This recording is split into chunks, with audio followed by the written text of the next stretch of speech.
avec moi le Seigneur, célébrez-le sans fin. Pour moi il a fait des merveilles, et pour vous il fera de même. L'amour de Dieu est à jamais sur tous ceux qui le craignent. Notre nom est saint et glorieux, il a fait des merveilles. Bienvenue à vous tous, frères et sœurs, dans cette cathédrale de la Major, en ce soir de la solennité de l'Annonciation. Nous sommes unis à la demande du pape François, avec le peuple de Dieu partout dans le monde, pour consacrer au cœur immaculé de Marie, non seulement l'Ukraine et la Russie, mais aussi toute l'humanité. Je vous remercie d'avoir pris les dispositions pour venir si nombreux. Nous n'avons pas eu beaucoup de temps pour nous retourner, mais votre présence montre à quel point ce geste est important pour nous tous.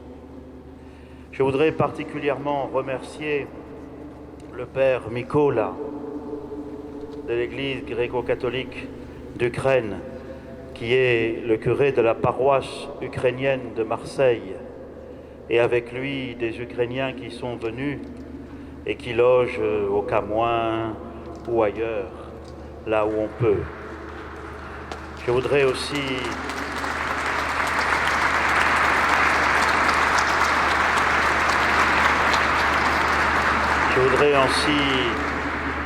saluer les personnes venant d'Ukraine et qui ont été accueillies la semaine dernière à la paroisse Sainte-Marguerite à la maison Cabot-Rouvière.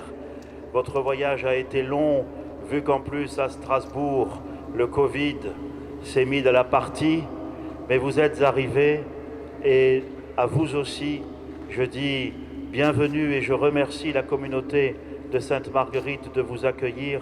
Nous prions avec vous.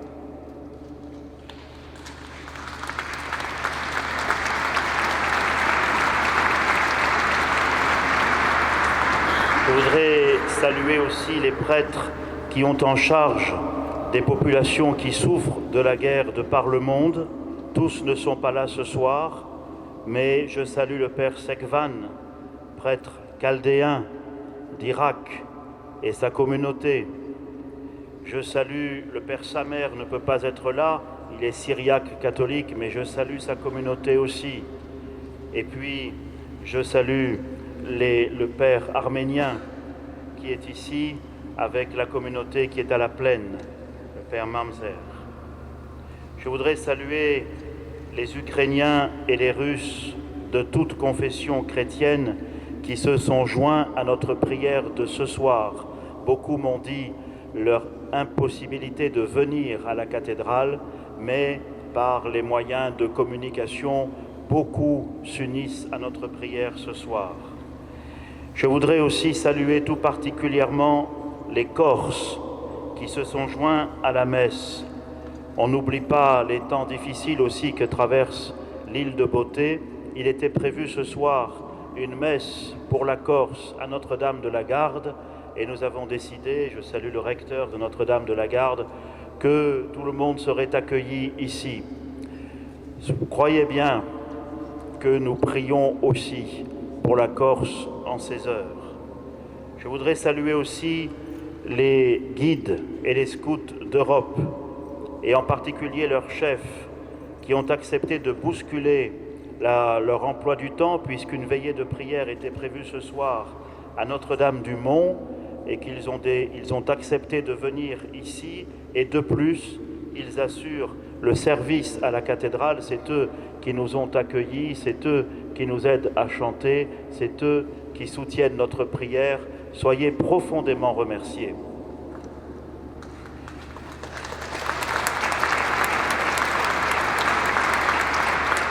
Je remercie bien sûr tous ceux qui vont nous aider maintenant dans cette célébration, l'organiste, Laure Janet, et toutes les équipes de la cathédrale qui ont rapidement organisé les choses pour que maintenant nous puissions entrer dans la prière de manière sereine et confiante.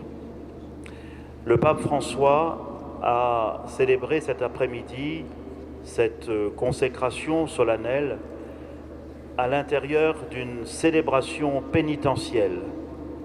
Et c'était une manière de dire à quel point on ne peut pas prier pour la paix si on ne reconnaît pas d'abord qu'il faut travailler en nous à la paix intérieure, lutter contre ce qui divise chacun de nos cœurs, travailler en demandant au Seigneur la grâce de la conversion. Prier pour la paix dans le monde commence par reconnaître pour chacun que nous avons besoin d'accueillir cette paix en nous, cette paix qui nous désarme et qui nous conduit vers le Christ. Aussi, au moment où, comme à chaque Eucharistie, nous allons commencer par demander pardon, je vous invite à prendre un moment de silence pour, en union avec le pape François, faire pénitence, demander pardon pour tout ce qui en nous est force de guerre et d'orgueil, et accueillir la paix et la réconciliation qui viennent du Seigneur.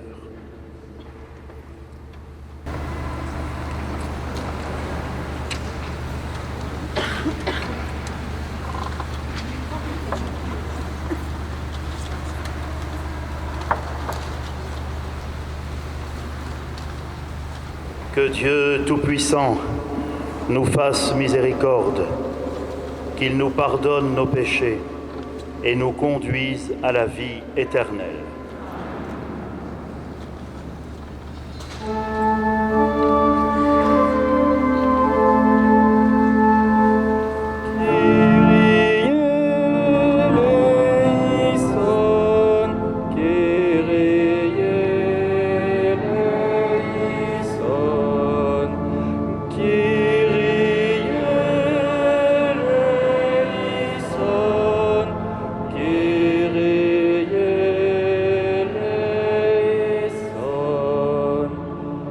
Le Seigneur soit avec vous.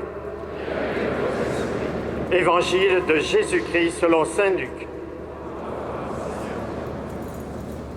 En ce temps-là, l'ange Gabriel fut envoyé par Dieu dans une ville de Galilée appelée Nazareth à une jeune fille vierge, accordée en mariage à un homme de la maison de David appelé Joseph. Et le nom de la jeune fille était Marie. L'ange entra chez elle et dit : « Je te salue, comblée de grâce. Le Seigneur est avec toi. » À cette parole, elle fut toute bouleversée et elle se demandait ce que pouvait signifier cette salutation. L'ange lui dit alors : « Sois sans crainte, Marie, car tu as trouvé grâce auprès de Dieu. Voici que tu vas concevoir et enfanter un fils. Tu lui donneras le nom de Jésus. Il sera grand, il sera appelé Fils du Très-Haut. Le Seigneur Dieu lui donnera le trône de David son père. Il régnera pour toujours sur la maison de Jacob, et son règne n'aura pas de fin. » Marie dit à l'ange : « Comment cela va-t-il se faire, puisque je ne connais pas d'homme ? » L'ange lui répondit : « L'Esprit Saint viendra sur toi, et la puissance du Très-Haut te prendra sous son ombre. C'est pourquoi celui qui va naître sera saint, il sera appelé Fils de Dieu. Or voici que dans sa vieillesse, Élisabeth, ta parente, a conçu elle aussi un fils et en est à son 6e mois, alors qu'on l'appelait la femme stérile, car rien n'est impossible à Dieu. Marie dit alors, « Voici la servante du Seigneur, que tout m'advienne selon ta parole. » Alors l'ange la quitta. Acclamons la parole de Dieu. Rien n'est impossible à Dieu. Au seuil de l'Évangile, l'ange Gabriel reprend la formule qu'un ange avait déjà utilisée au tout début de l'histoire du salut, au chapitre 18 de la Genèse, afin de convaincre Abraham et Sarah qu'ils pouvaient croire en la promesse d'une descendance malgré leur âge avancé. Y a-t-il une chose qui soit trop prodigieuse pour le Seigneur ? Leur avait-il demandé. Et maintenant, pour convaincre Marie et susciter son fiat, l'ange, évoquant la grossesse d'Élisabeth, sa cousine, que l'on disait stérile, l'invite à croire que rien n'est impossible à Dieu. C'est que Dieu tient au salut de l'humanité, de toute l'humanité.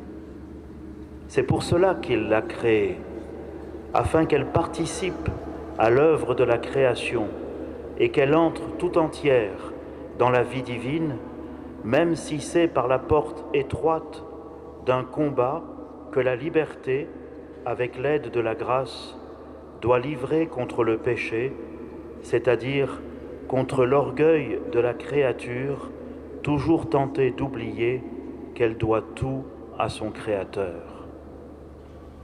On a longtemps hésité dans l'histoire de la liturgie de l'Église quant au moment de l'année où il fallait insérer cette fête de l'Annonciation. Parce qu'elle s'intègre à la préparation de la naissance de Jésus, on la situa d'abord pendant le temps liturgique de l'Avent, plus précisément au 18 décembre, avant de réserver ce jour à l'évangéliste Saint Luc. Puis, on la situa juste 9 mois avant Noël, le 25 mars, pas très loin de l'équinoxe de printemps, symbole de toute renaissance. Désormais plus proche de Pâques que de Noël, la solennité de l'Annonciation nous plonge encore davantage dans le mystère du salut. Non seulement rien n'est impossible à Dieu, mais pour réaliser son œuvre, Dieu lui-même est prêt en son Fils à en payer le prix.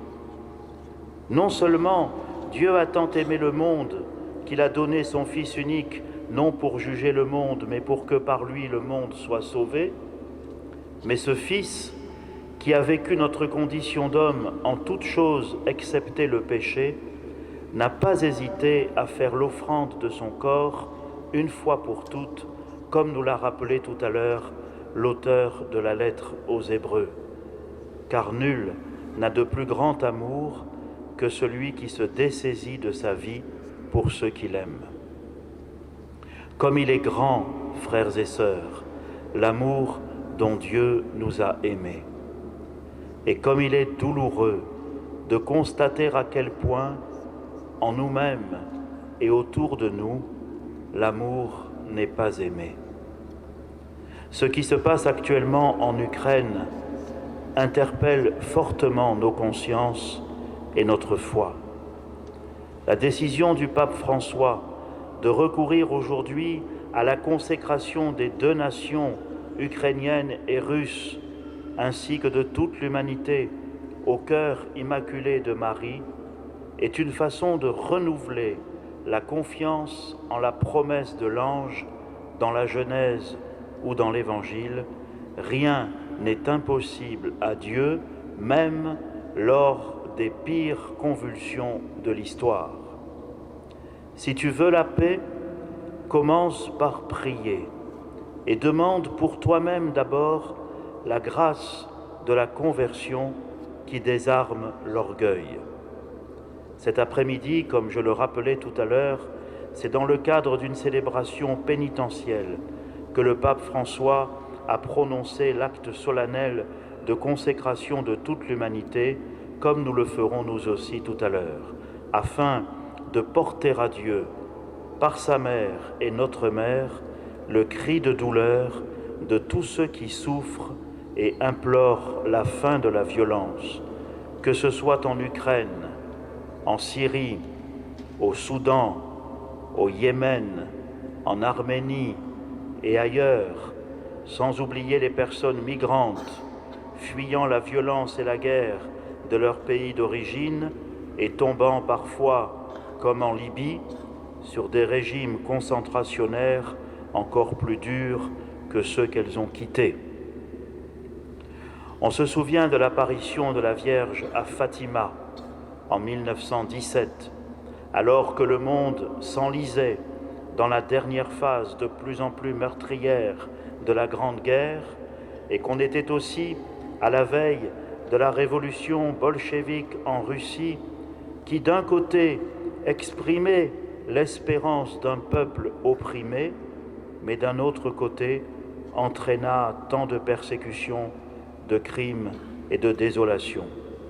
Aujourd'hui, le rêve d'un retour à la puissance hégémonique de l'ancienne Union soviétique se transforme régulièrement en cauchemar pour les populations qui voudraient échapper à cette emprise. En dénonçant clairement l'inacceptable agression armée de la Russie envers l'Ukraine, le pape François n'oublie pas les malheurs du peuple russe, ni le calvaire qu'il subit depuis des décennies.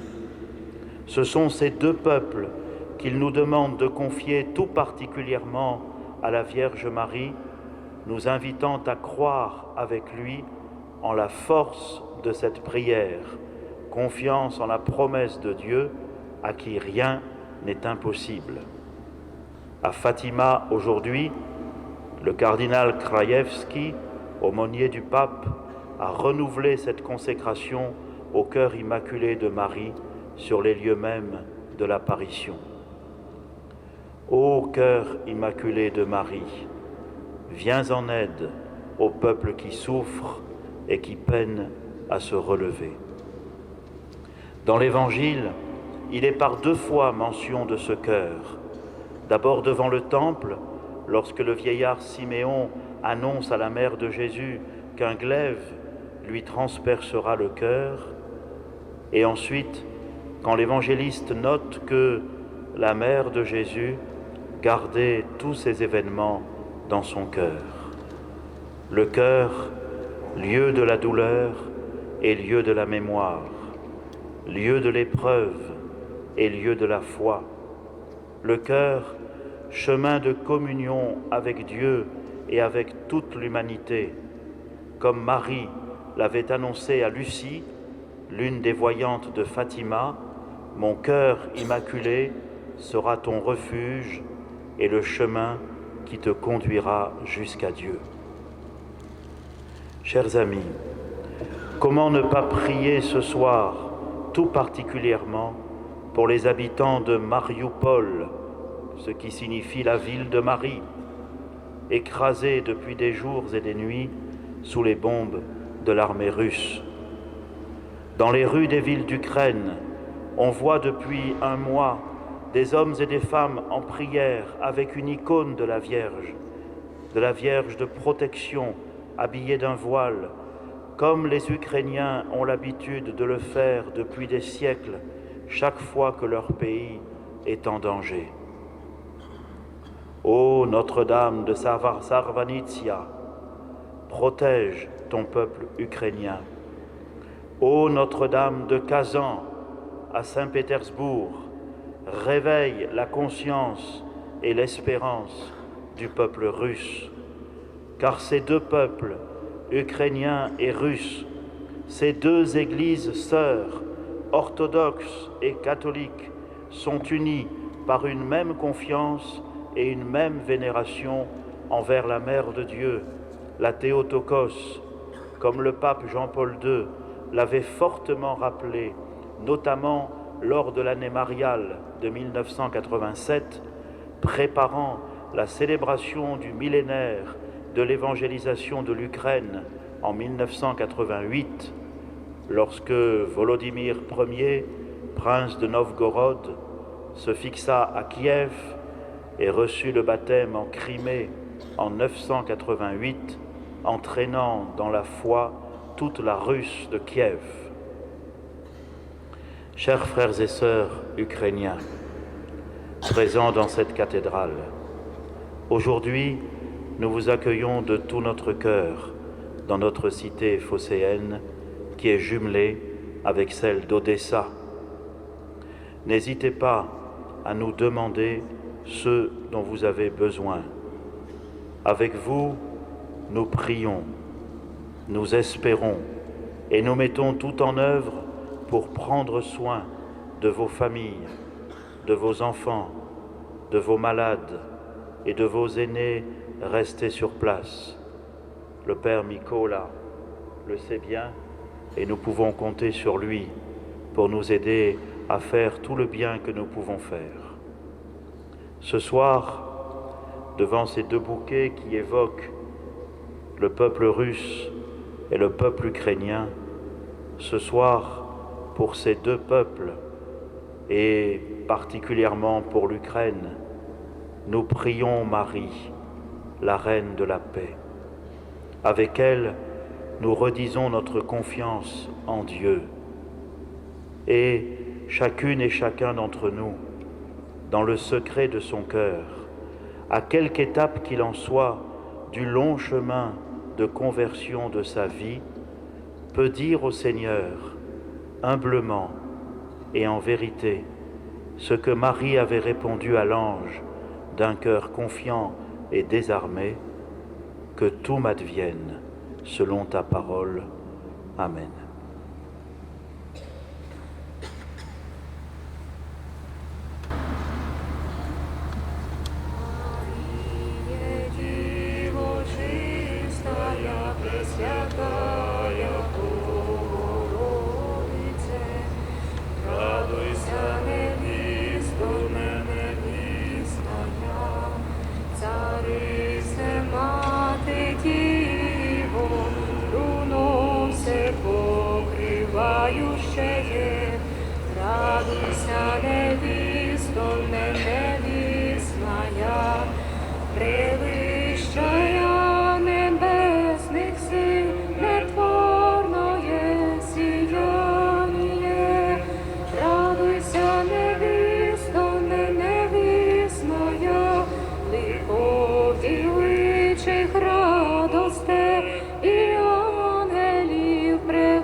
Toi qui es vraiment saint, toi qui es la source de toute sainteté, Dieu notre Père, nous voici rassemblés devant toi et dans la communion de toute l'Église, nous célébrons le jour où par l'Esprit Saint, la Vierge Marie a conçu ton Fils éternel.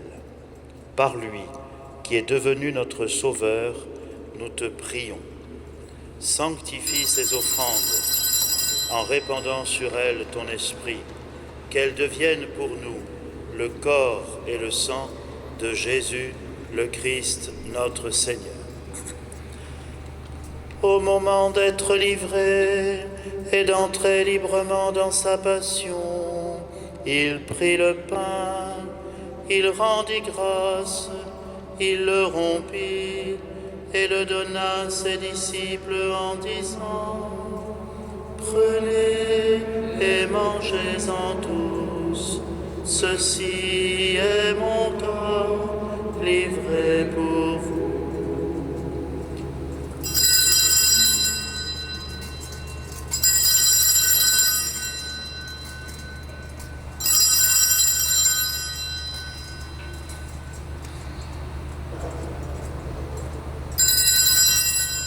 De même, après le repas, il prit la coupe. De nouveau, il rendit grâce et la donna à ses disciples en disant: Prenez et buvez-en tous, car ceci est la coupe de mon sang, le sang de l'alliance nouvelle et éternelle, qui sera versé pour vous et pour la multitude, en rémission des péchés. Vous ferez cela en mémoire de moi.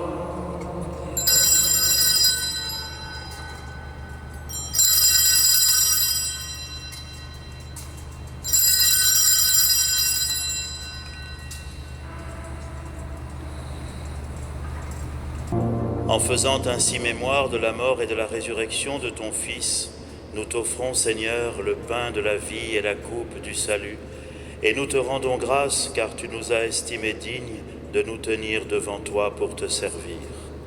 Humblement, nous te demandons qu'en ayant part au corps et au sang du Christ, nous soyons rassemblés par l'Esprit Saint en un seul corps. Souviens-toi, Seigneur, de ton Église répandue à travers le monde. Fais-la grandir dans ta charité, en union avec notre pape François, notre archevêque Jean-Marc et tous les évêques, les prêtres et les diacres.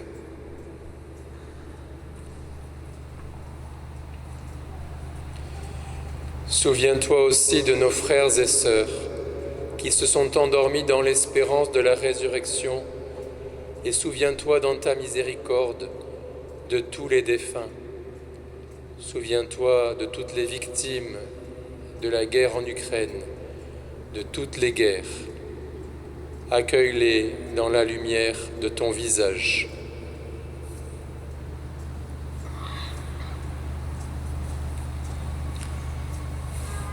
Sur nous tous enfants, nous implorons ta bonté.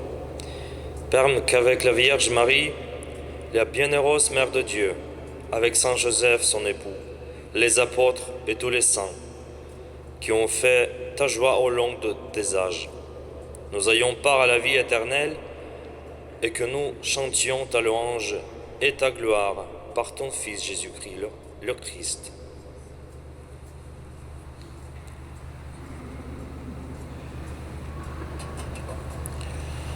Par lui, avec lui et en lui.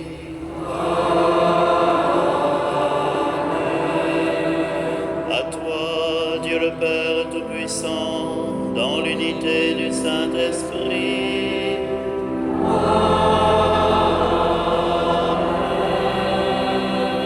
Tout honneur et toute gloire pour les siècles des siècles.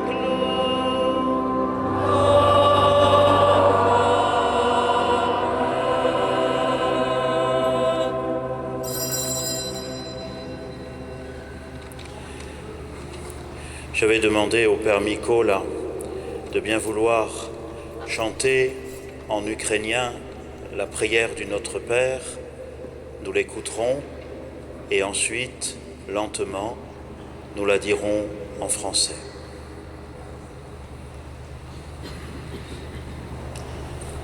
Отче наш, що єси на небесах, нехай святиться ім'я Твоє, нехай прийде царство Твоє, нехай буде воля Твоя як на небі, так і на землі.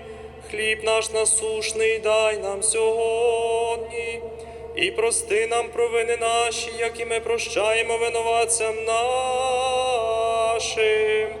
і не введи нас у спокусу, але визволи нас від лукавого. Notre Père,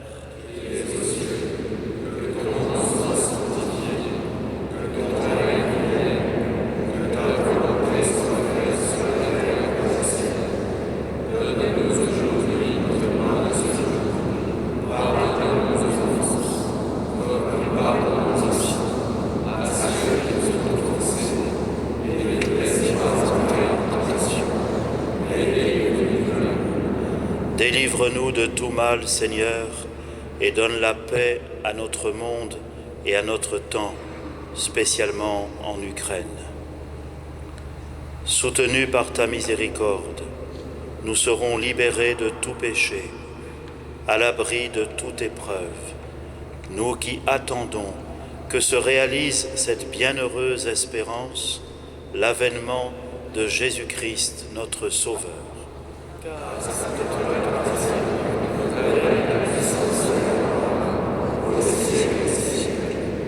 Seigneur Jésus-Christ, tu as dit à tes apôtres, « Je vous laisse la paix, je vous donne ma paix. » Ne regarde pas nos péchés, mais la foi de ton Église. Pour que ta volonté s'accomplisse, donne-lui toujours cette paix et conduis-la vers l'unité parfaite, toi qui règnes pour les siècles des siècles. Amen. Que la paix du Seigneur soit toujours avec vous. Dans la charité du Christ, comme le diacre va nous y inviter. Frères et sœurs, dans la charité du Christ, donnez-vous la paix.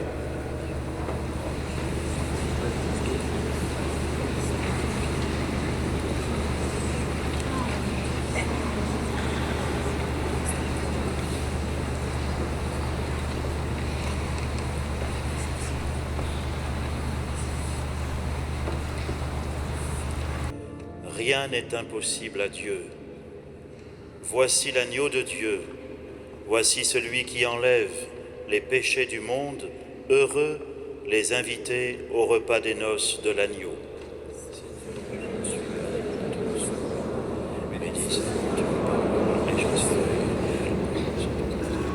Recevez le Christ, doux et humble Dieu, caché dans une hostie. Bienheureux disciple du Seigneur, reposez sur son cœur, apprenez tout de lui.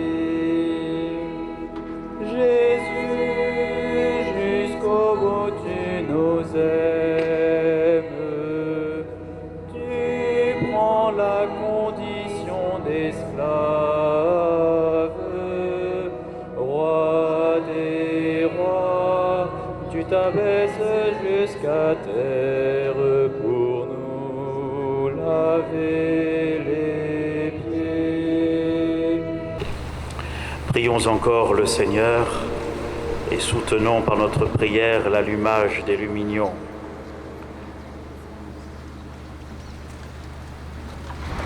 Nous t'en prions, Seigneur, affermis dans nos cœurs les mystères de la vraie foi, puisque nous proclamons vrai Dieu et vrai homme, celui qui a été conçu dans le sein de la Vierge. Puissions-nous parvenir à la joie éternelle par la puissance de sa résurrection qui nous sauve, lui qui vit et règne pour les siècles des siècles. Nous allons descendre avec le Père Micot là, devant la statue de la Vierge de la Major ici, et puis nous lisons ensemble, vous avez sur vos feuilles l'acte de consécration qui a été lu cet après-midi à Rome et à peu près partout dans le monde.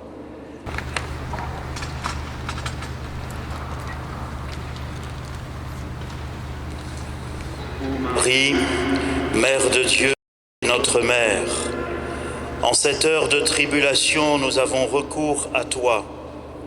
Tu es Mère, tu nous aimes et tu nous connais. Rien de tout ce à quoi nous tenons ne t'est caché. Mère de miséricorde, nous avons tant de fois fait l'expérience de ta tendresse providentielle, de ta présence qui ramène la paix, car tu nous guides toujours vers Jésus, Prince de la paix. Mais nous avons perdu le chemin de la paix. Nous avons oublié la leçon des tragédies du siècle passé, le sacrifice de millions de morts des guerres mondiales. Nous avons enfreint les engagements pris en tant que communauté des nations et nous sommes en train de trahir les rêves de paix des peuples et les espérances des jeunes. Nous sommes tombés malades d'avidité.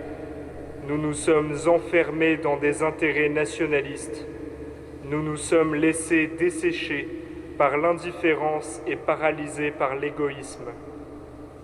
Nous avons préféré ignorer Dieu, vivre avec nos faussetés, nourrir l'agressivité, supprimer des vies et accumuler des armes, en oubliant que nous sommes les gardiens de notre prochain et de la maison commune. Nous avons blessé par le péché le cœur de notre Père qui nous veut frères et sœurs. Nous sommes devenus indifférents à tous et à tout, sauf à nous-mêmes. Et avec honte, nous disons « Pardonne-nous, Seigneur ».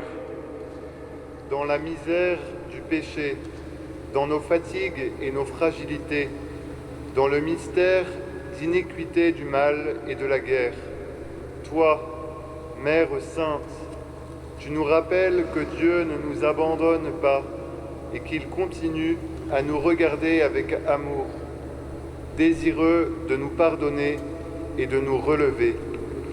C'est lui qui t'a donné à nous et qui a fait de ton cœur immaculé un refuge pour l'Église et pour l'humanité.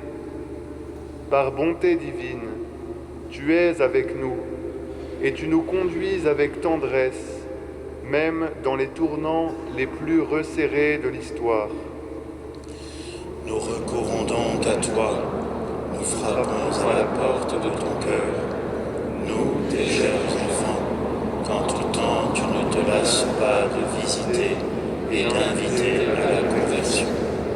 En cette heure sombre, viens nous secourir et nous consoler. Répète à chacun d'entre nous, ne suis-je pas ici, moi qui suis ta mère? Tu sais comment défaire les nœuds de notre cœur et de notre temps.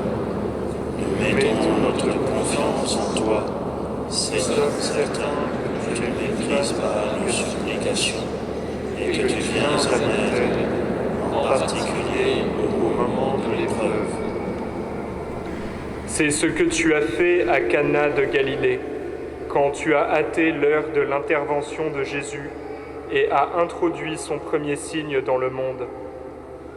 Quand la fête était devenue triste, tu lui as dit « Ils n'ont pas de vin ». Répète-le encore à Dieu, ô Mère, car aujourd'hui nous avons épuisé le vin de l'espérance. La joie s'est dissipée, la fraternité s'est édulcorée. Nous avons perdu l'humanité, nous avons gâché la paix. Nous sommes devenus capables de toute violence et de toute destruction. Nous avons un besoin urgent de ton intervention maternelle.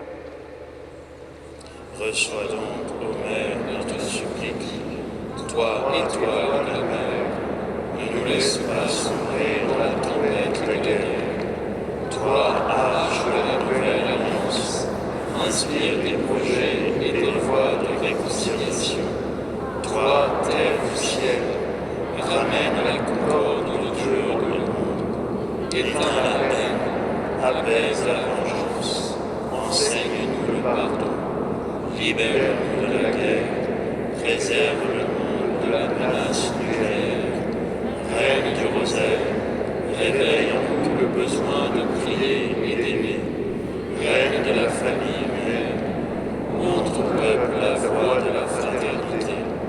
Reine de la paix, obtiens la paix pour le monde. Que tes pleurs, ô Mère, émeuvent nos cœurs endurcis. Que les larmes que tu as versées pour nous fassent refleurir cette vallée que notre haine a asséchée. Et alors, que ne se tait le bruit des armes, que ta prière nous dispose à la paix. Que tes mains maternelles caressent ceux qui souffrent et qui fuient sous le poids des bombes. Que ton étreinte maternelle console ceux qui sont contraints de quitter leur maison et leur pays.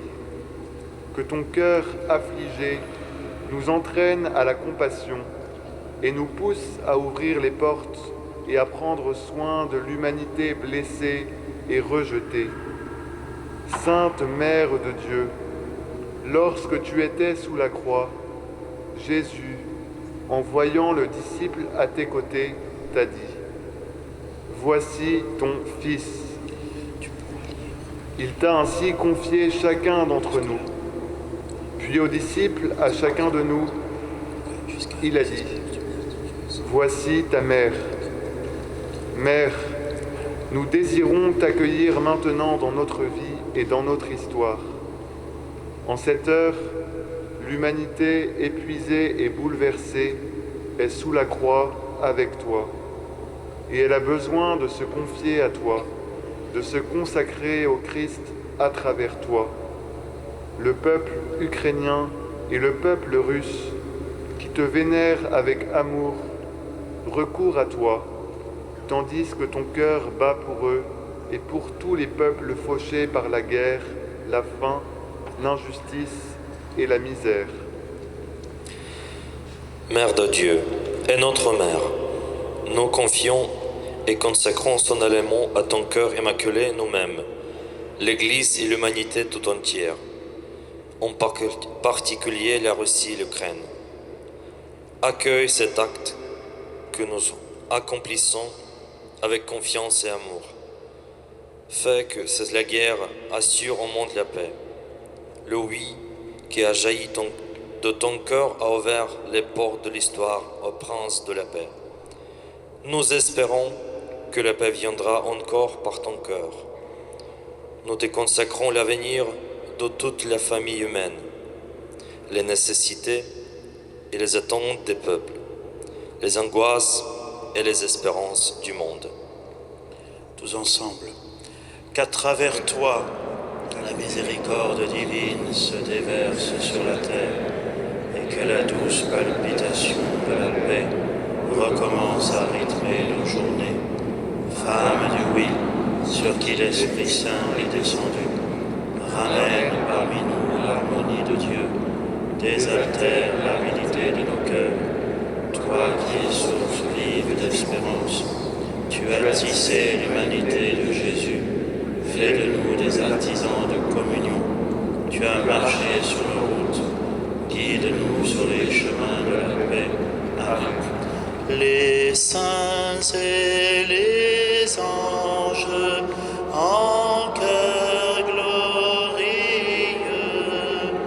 chantent vos louanges ô Reine des cieux. Ave,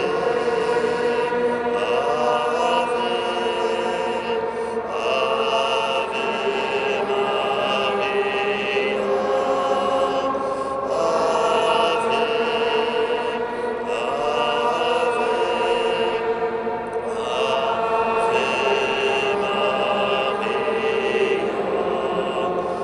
Vierge de la garde que nous aimons tant, sois la sauvegarde de tous tes enfants. Ave, Ave, Ave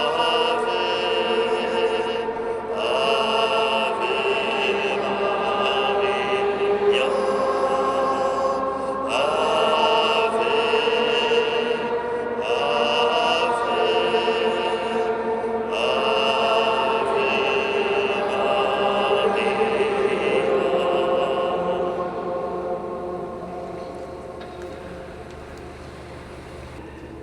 Que Dieu nous bénisse, que Dieu veille sur nous, que Dieu bénisse le peuple russe, qu'il l'aide dans sa conscience et dans son espérance.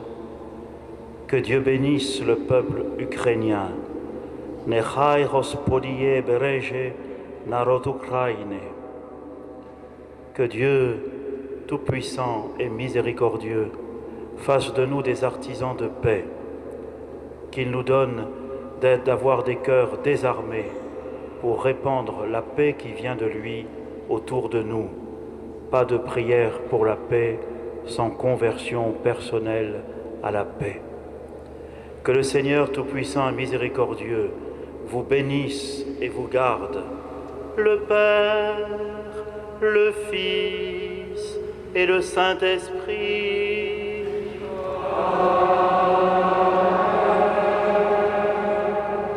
Allez dans la paix de Christ. Nous rendons grâce à Dieu.